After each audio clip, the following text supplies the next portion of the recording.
you hear a lot of love songs, and I think on this album it's primarily love and sex and everything in between. I think to really experience love, you have to kind of be open to complete and utter devastation and destruction. You know, you have to be open to that concept. And I'm a dreamer. I'm a romantic, so I'm definitely open to that concept. And so that's why the songs came out, I guess, the way that they did. This record was probably the most organic experience I've ever had in making music, or just being creative for that matter.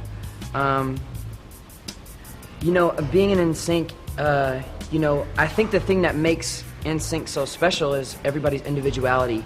You know, Nsync doesn't work without Lance. Nsync doesn't work without Chris. You know, I think everybody's individual flavor and their taste in music, because obviously we've grown up in different backgrounds, that's what makes Nsync tick. You know, obviously I just kind of lucked out in having a hand in writing some of the stuff that became the singles on the last Celebrity record. So it kind of felt like we were moving in a little more of an urban direction, but not quite. Right. This music that I did, there was nothing political about it. There was nothing thought out or calculated about it. It is exactly what I was feeling at the time.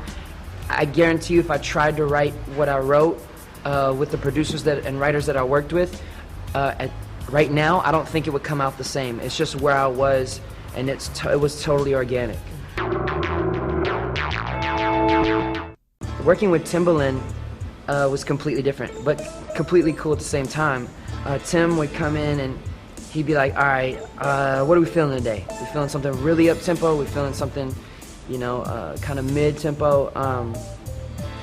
You know, and we just go from there, and he'd sit with his headphones for about 15 minutes, and then he'd take the headphones off and unplug them out of the sequencer, and this crazy-ass beat would be made, and I'm just like blown away, because you just sit there and you just see him punching buttons. Pulls the plug on the earphones out. You like this beat? I'm like, are you kidding? You know, he tracks it, and he just leaves me alone.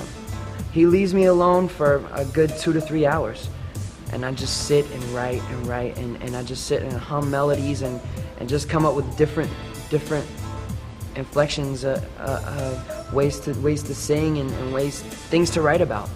You know, and then he'd come back in 2 or 3 hours. How you doing? You good? You know how Tim is. Hey, cool. Yeah. Okay. Cool. And he'd leave again, and he'd kind of let me be in my own zone. And then when I'd get everything written, then he would come in and we'd record the vocals together.